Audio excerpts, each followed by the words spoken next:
Hello friends, तो आज का जो हमारा टॉपिक है वो है कूलम्स लॉ और जो कि मैंने लिया हुआ है क्लास 12 के यूनिट नंबर इलेक्ट्रोस्टैटिक्स से, जो कि बहुत ही इंपॉर्टेंट टॉपिक है।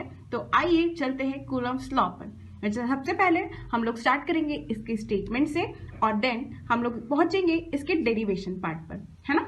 तो सबसे पहले चलते हैं इसके स्टेटमेंट पर। क्या बोलता है इसका statement? The force of attraction और repulsion between the two point charges, है ना। तो किसके फोर्सेस की बात चल रही है?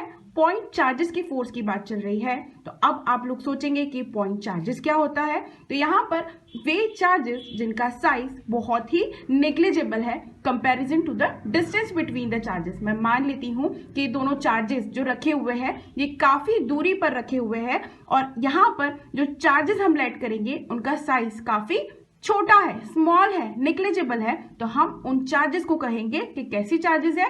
पॉइंट चार्जेस है ना। तो अब आप लोगों को बहुत ही अच्छी तरीके से पता है, क्या पता है कि अगर दो चार्जेस में लाइट करूंगी, दो टाइप के चार्जेस होते हैं। एक तो हो गया हमारा similar charges.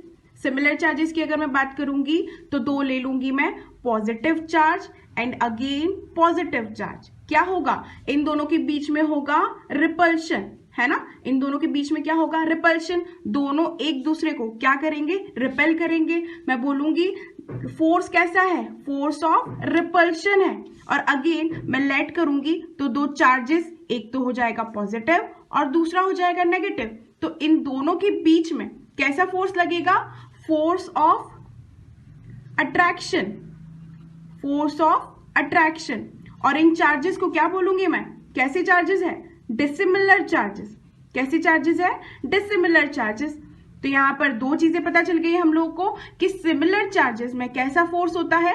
Force of repulsion होता है। और डिसिमिलर चार्जेस में कैसा फोर्स लगता है? तो फोर्स ऑफ अट्रैक्शन लगता है। अभी देखिए, उन्हीं दो चार्जेस की बात की जा रही है यहाँ पर, उन्हीं दो चार्जेस के बीच के फोर्सेस की बात की जा रही है यहाँ पर कि द पॉइंट चार्जेस के बीच का जो फोर्स ऑफ अट्रैक्शन होगा और फोर्स ऑफ रिपल्शन होगा वो क्या होगा? अगर मुझे कैलकुलेट करना है तो किसके द्वारा दिया गया है? वो इन कूलम्स के द्वारा दिया गया है। कूलम्स ने क्या बनाया है? लॉ। और जिस लॉ के अकॉर्डिंग हम लोग फाइंड कर सकते हैं कि ये दोनों एक दूसरे पर कितना फोर्स एक्सर्ट कर रहे हैं। तो आइए देखते हैं स्टेटमेंट क्या बोलता है।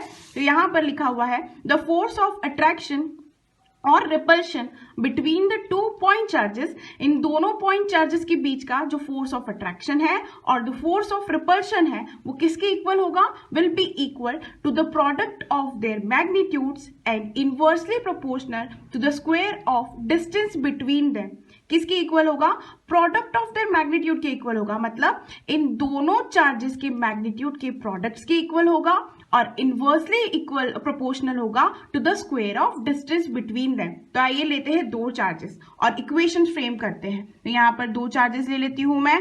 This charge is said to be Q1 और दूसरा चार्ज मैंने ले लिया है Q2। तो यहाँ पर मैंने दो चार्जेस ले लिए हुए हैं। तो यहाँ पर इक्वेशन फ्रेम करते हैं। This force will be directly proportional to this product of the charges. मैं क्या लिखूंगी? सबसे पहले डॉट लगाऊंगी यहाँ पर और लिखूंगी Q1 डॉट Q2 के इक्वल हो जाएगा। ठीक है, इन दोनों के मल्टीपल्स के इक्वल हो जाएगा, मल्टीप्लीकेशंस के इक्वल हो जाएगा। और यहां पर अगेन मैं लिखूंगी force and that is inversely proportional. Inversely proportional का साइन लगाऊंगी टू द किसके बीच का? Square of distance between them. मैं मान लेती हूं कि ये दोनों जो चार्जेस रखे हुए हैं ये कितनी दूरी पर रखे हुए हैं? तो ये r डिस्टेंस की दूरी पर रखे हुए हैं। तो मैं क्या कर दूंगी? Square of distance between them. Square of distance between them, इन दोनों के बीच की जो दूरी होगी उसके स्क्वायर के इक्वल होगा, है ना। अब यहाँ पर दो चीजें बताई है मैंने। अगर मैं इसकी बात करूंगी तो इस साइन को बोलेंगे डायरेक्टली प्रोपोर्शनल और अगर मैं दूसरे स्टेटमेंट की बात करूंगी तो इसे बोलेंगे इनवर्सली प्रोपोर्शनल। देखिए डायरेक्टली में क्या हो रहा है? आमने सामने की बात की जा रही है। कैसे आमने सामने की बात की जा रही है? अगर मैं लेट कर लेती हूं कि Q1 की वैल्यू में बढ़ाऊंगी तो F की वैल्यू भी क्या होगी? बढ़ेगी, है ना। और अगर यहां पर मैंने बात की गई है तो यहां पर कैसी बात की गई है? इनवर्सली प्रोपोर्शनल की। इनवर्सली प्रोपोर्शनल मतलब R की वैल्यू अगर मैं बढ़ाती हूं, R क्या है मेरा? डिस्टेंस। डिस्टेंस की वैल्यू में बढ़ाती हूं तो फोर्स की वैल्यू अपने आप ही क्या हो जाएगी? कम हो जाएगी। और अगर मैं R दूरी की वैल्यू कम करती हूं तो फोर्स की वैल्यू क्या हो जाती है? बढ़ जाती है। देखिए दिख रहा है, ठीक है। अब इन दोनों इक्वेशंस को मैं क्या कर लेती हूँ, कंबाइन कर लेती हूँ। तो इक्वेशन कंबाइन कर लेते हैं, चलिए। F will be proportional to, ये दोनों इक्वेशंस आमने सामने आ जाएगी, Q1 Q2 and divided by नीचे आर स्क्वायर नीचे आ जाएगा, ठीक है। प्रोपोर्शनलिटी साइन हटाऊंगी तो क्या लगेगा, F will be equals to, proportionality sign हटाएंगे, लगाएंगे कांस्टेंट क्या, K dot Q1 Q2 divided by R square. तो यहां पर जो हमारी वैल्यू आएगी वो आएगी force will be equals to K dot Q1 Q2 divided by R square, है ना। जहां पर के क्या है, तो यहाँ पर के पर आते हैं हम लोग कि के is proportionality constant called electrostatic force constant. के क्या होता है, प्रोपोर्शनलिटी कांस्टेंट, जिसको कहा जाता है इलेक्ट्रोस्टैटिक फोर्स कांस्टेंट, और जिसकी वैल्यू डिपेंड करती है upon the nature of medium in which the two charges are located. अब ये जो के है ये किसके ऊपर निर्भर करता है कि यहाँ पर जो दो चार्जेस रखे हुए हैं ये किस मीडियम पर रखे हुए हैं, उस मीडियम के नेचर के ऊपर डिपेंड करता है। जैसे हम मान लेते हैं कि यहाँ पर जो मीडियम है वो सपोज मैंने एयर लिया हुआ है, तो यहाँ पर जो मैंने मीडियम लूंगी मैं, उस एयर पे फोर्स की वैल्यू कितनी होगी, तो वो कौन डिसाइड करेगा, के डिसाइड करेगा। के क्यों डिसाइड करेगा, क्योंकि यहाँ पर जो फोर्स है वो किसके इक्वल है, के इक्वल है। तो यहाँ पर अगर मैं मीडियम ले लेती हूँ दूसरा, जैसे कि फॉर एग्जाम्पल मैंने स्टील मीडियम ले लिया है, तो स्टील मीडियम पर लेने के बाद मेरी फोर्स की वैल्यू डिफरेंट हो जाएगी। दूसरा मीडियम लेट कर लेती हूँ मैं वाटर, तो वाटर में कुछ अलग वैल्यू हो जाएगी। दूसरा मीडियम में लेट कर लेती हूँ यहाँ पर ग्लास, तो ग्लास में फोर्स की वैल्यू कुछ अलग हो जाएगी। तो यहाँ पर ये जो के है बहुत ही इंपॉर्टेंट कांस्टेंट है ना, और इसे ही कहा जाएगा and also the system of units adopted to measure F Q1 Q2 and R। ये किसके ऊपर निर्भर करेगा, उस सिस्टम ऑफ यूनिट्स के ऊपर डिपेंड करेगा जो मेजर करती है क्या, F Q1 Q2 and R। यहाँ पर एक और चीज इंपॉर्टेंट है कि ये जो फोर्स है ये किसके अलोंग एक्ट कर रहा है, ये सेंटर टू सेंटर एक्ट करता है। तो एक ये बहुत इंपॉर्टेंट चीज है। आगे बढ़ते हैं इसके केसेस पर, तो आइए देखते हैं इसके वेरियस केसेस है, जो कि फर्स्ट मैंने स्टार्ट किया है एसआई सिस्टम में। इन एसआई सिस्टम क्या इसके केसेस बनते हैं, if the medium in which the charges are located in air और vacuum, then in SI system मैंने लेट किया है कि यहाँ पर जो दो छोटे छोटे चार्जेस है, एक Q1 है और दूसरा Q2 है, ये कहाँ पर लोकेटेड है, इन दोनों के बीच का जो माध्यम है वो मैं लेट कर लेती हूँ कि जब एयर और वैक्यूम होगा तो एसआई सिस्टम के अकॉर्डिंग यहाँ पर जो के की वैल्यू हो जाएगी वो हो जाएगी 1/4 पाई एप्सिलॉन नॉट। यहाँ पर ये जो एप्सिलॉन नॉट है ये क्या होता है, तो ये होता है permittivity of free space. And what is this permittivity of free space, ये मैं आगे आप लोग को बताऊंगी। तो अभी ये जो सिंबल है ये यूज किया गया है क्यों, यहाँ पर नॉट आप लोग लगाएंगे कि जब भी हमारा जो मीडियम होता है इसमें मैं कुछ भी यूज नहीं करूंगी, तो यहाँ पर ये जो नॉट लग जाता है, इस नॉट का मतलब है जब मैं मीडियम में कुछ नहीं यूज कर रही हूँ, ठीक है। आइए बढ़ते हैं इस परमिटिविटी पे। तो परमिटिविटी क्या होती है, यहाँ पर ये परमिटिविटी होती है is a measure of conduction of electric lines of forces through that medium.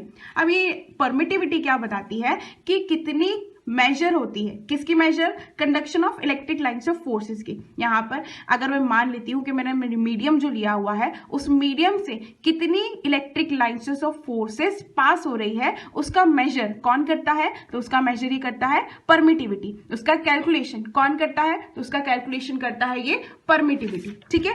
अब मैं क्या करूंगी, इस इक्वेशन नंबर 1 में इसे फ्रेम करूंगी इक्वेशन नंबर 1, और इस इक्वेशन नंबर 1 में अगर मैं इस k की वैल्यू 1/4 पाई एप्सिलॉन नॉट डाल दूंगी तो मेरी जो वैल्यू हो जाएगी वो हो जाएगी F will be equals to 1/4 pi epsilon naught dot Q1 Q2 divided by R square and unit of this force is newton, ठीक है। ये हो जाती है मेरी इक्वेशन।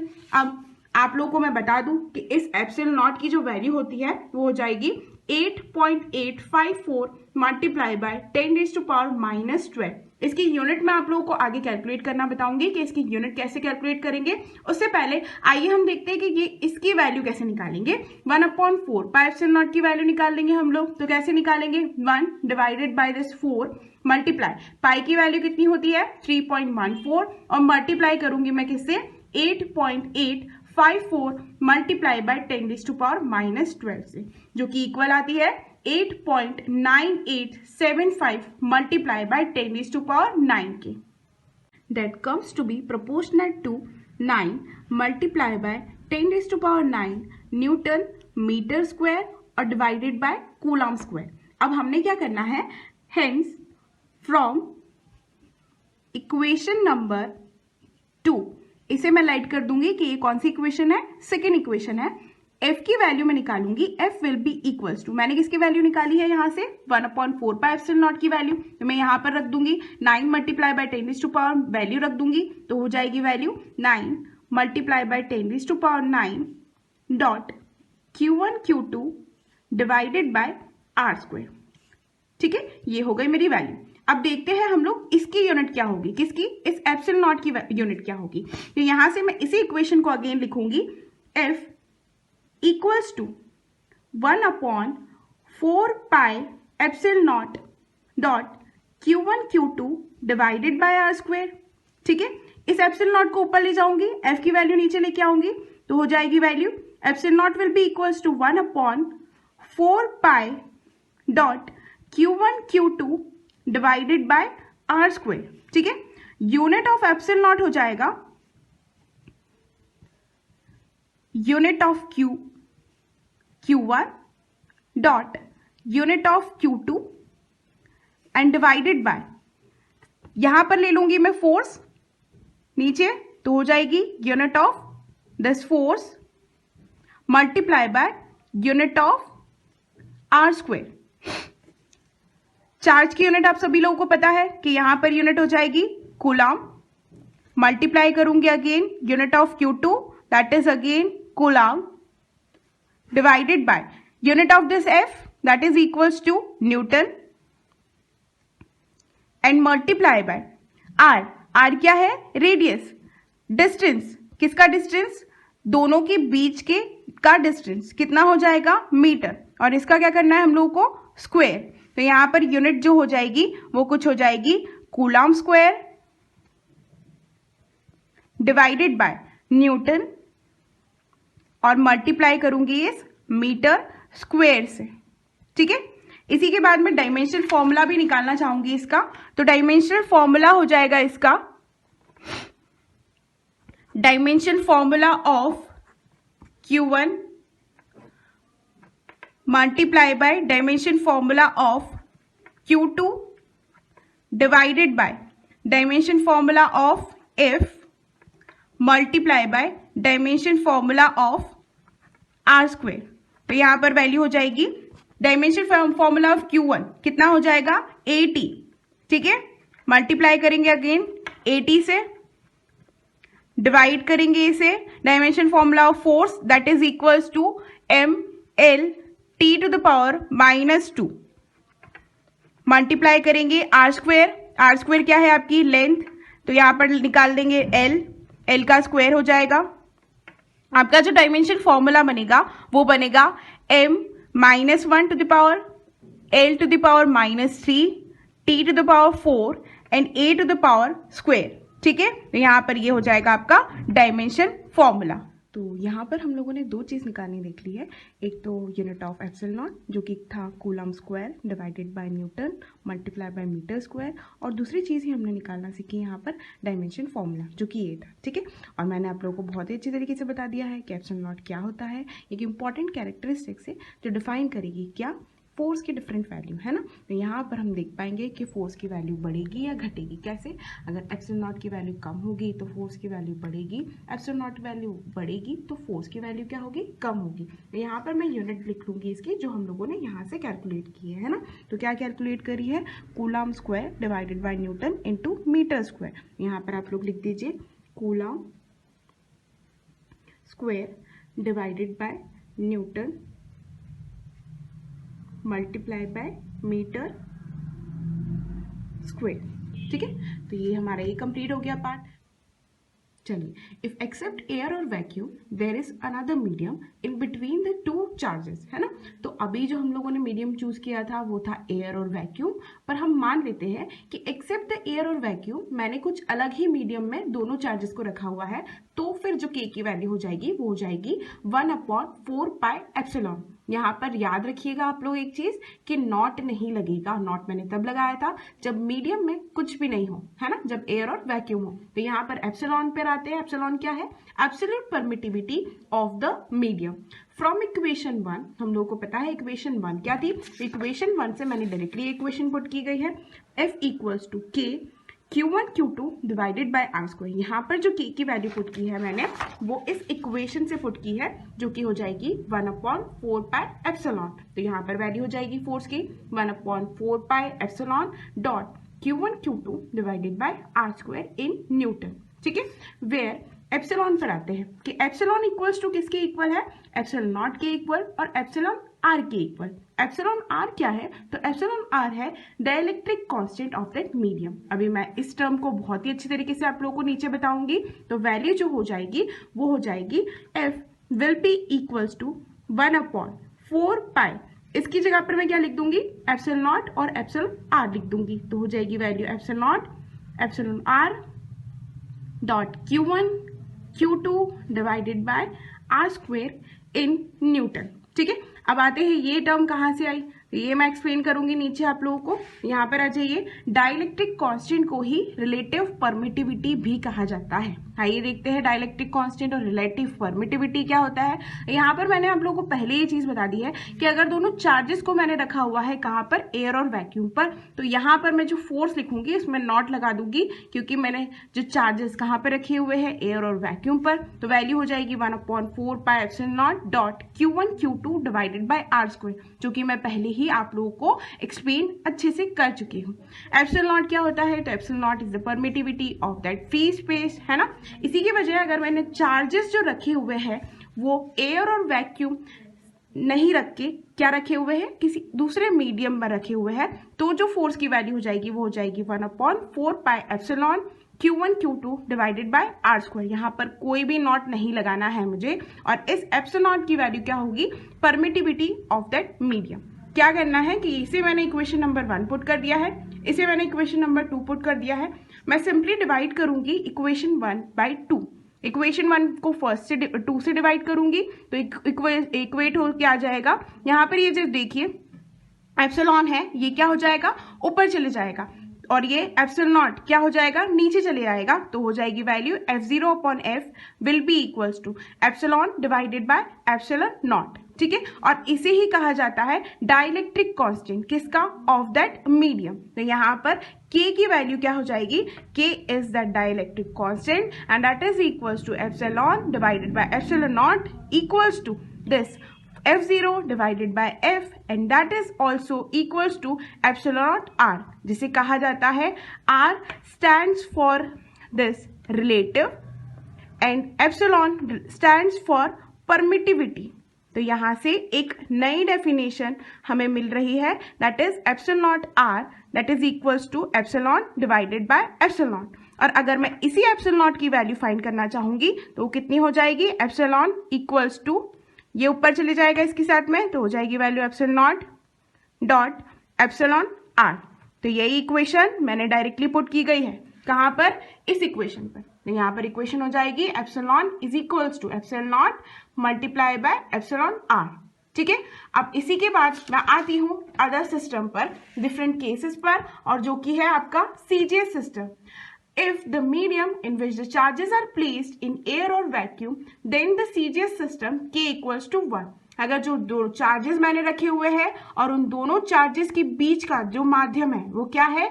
एयर और वैक्यूम है। तो CGS सिस्टम के अकॉर्डिंग ये जो K होती है इसकी वैल्यू क्या आ जाती है? 1 आ जाती है। तो हमें पता है इक्वेशन नंबर 1 से, इक्वेशन नंबर 1 पर आते हैं हम लोग। इक्वेशन नंबर 1 से हमें पता है कि K की वैल्यू क्या होती है? फोर्स की वैल्यू क्या होती है? K dot Q1 Q2 divided by R square. यहाँ पर K की वैल्यू मैं डाल दूंगी, यहाँ पर K की वैल्यू क्या डाल दूंगी मैं? K की वैल्यू 1 डाल दूंगी। तो फोर्स की वैल्यू हो जाएगी, ये डाल दिया आप लोगों ने 1 multiply by Q1 Q2 divided by R square and that will be in dyne. चलिए, तो यहाँ पर हम लोग एक नई डेफिनेशन पर आते हैं, that is unit charge in SI system. SI system की जब मैंने बात की थी आप लोगों से, तो the force of acting between the two charges was given by, मैंने आप लोगों को ये पहले ही पढ़ा दिया है कि द फोर्स जो दो चार्जेस के बीच में एक्ट कर रहा है वो किसके द्वारा दिया जाता है, F is equals to 9 multiply by 10⁹ dot Q1 Q2 and divided by R square in newton. ठीक है, इसी फॉर्मूले में हमने क्या करना है, इन दिस फॉर्मूला अगर मैं पुट कर देती हूं F की वैल्यू 9 मल्टीप्लाई बाय 10⁹ न्यूटन और Q1 इक्वल्स टू मैं पुट करती हूं Q2 एंड इक्वल्स टू मैं पुट कर देती हूं Q और R की value, R is my distance, R की वैल्यू मैं पुट कर देती हूँ 1 मीटर। तो इसी इक्वेशन में क्या हो जाएगी वैल्यू, फोर्स की वैल्यू रखेंगे आप 9 multiply by 10⁹ and will be equals to 9 multiply by 10⁹। Q1 Q2 की वैल्यू क्या पुट करनी है आप लोगों को, Q, तो हो जाएगी value Q multiply by this Q and divided by R की वैल्यू रखेंगे आप लोग 1 का स्क्वायर। तो यहाँ पर आपकी जो Q की वैल्यू आ जाएगी, Q स्क्वायर की वैल्यू आ जाएगी, वो आ जाएगी आपकी 1। कैसे आ जाएगी, 9 × 10⁹ से 9 × 10⁹ कैंसिल हो जाएगा, Q का मल्टीप्लाई करेंगे Q से तो हो जाएगा Q का square and that will be equals to 1 और Q की जो वैल्यू आ रही है दैट इज इक्वल्स टू +-1। यहाँ से हम अलग डेफिनेशन पर पहुंचते हैं। If two like charges of equal magnitude are placed in 1 metre apart, हमें क्या करना है कि दो एक ही जैसे चार्जेस, कैसे, एक ही जैसे चार्जेस जिनका क्या है, इक्वल मैग्नीट्यूड है। तो यहाँ पर जो मैग्नीट्यूड था वो कितना आया, 1 कूलम रखे हुए हैं मैंने कहाँ पर, 1 मीटर अपार्ट पर। कितनी दूरी पर रखे हुए हैं, तो 1 मीटर की दूरी पर रखे हुए हैं मैंने, कहाँ पर, एयर और वैक्यूम पर, है ना। मीडियम क्या है इन दोनों के बीच का, एयर और वैक्यूम है। तो एक्सपीरियंस कर रहे हैं ये a force of repulsion of 9 × 10⁹ newton का। ये दोनों चार्जेस क्या एक्सपीरियंस कर रहे हैं, फोर्स एक्सपीरियंस कर रहे हैं। कैसे फोर्स एक्सपीरियंस कर रहे हैं, फोर्स ऑफ रिपल्शन का। कितने रिपल्शन का, 9 मल्टीप्लाई बाय 10⁹ न्यूटन का। Then each charge is called 1 coulomb charge और यूनिट चार्ज। फिर ईच चार्ज को कहा जाएगा कि हर एक चार्ज को क्या कहा जाएगा, 1 कूलम ऑफ चार्ज या फिर unit charge. The unit of charge is coulomb. आप लोगों को पता है यूनिट ऑफ चार्ज क्या होता है, कूलम होता है और इसका जो सिंबल होगा वो होगा C।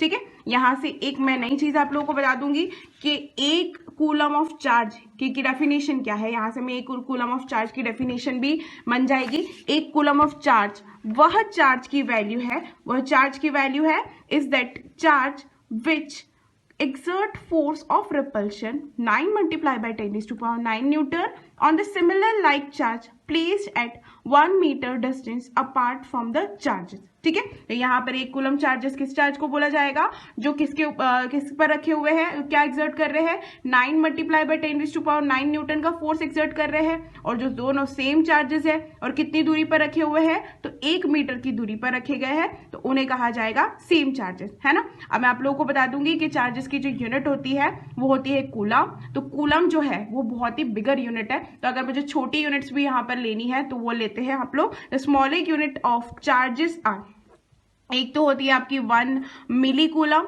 मिली कूलम में इक्वल्स टू लिख देंगे आप 10⁻³ coulomb and second is your 1 micro coulomb that is equals to 10⁻⁻6 coulomb. Alright, तो यहाँ पर मेरा वीडियो फिनिश होता है। अगले ही वीडियो पर मैं आप लोगों को इसके आगे का टॉपिक बताऊंगी जो होगा आपका Coulomb's law in vector form. तो मिलते हैं हमारे अगले वीडियो पर।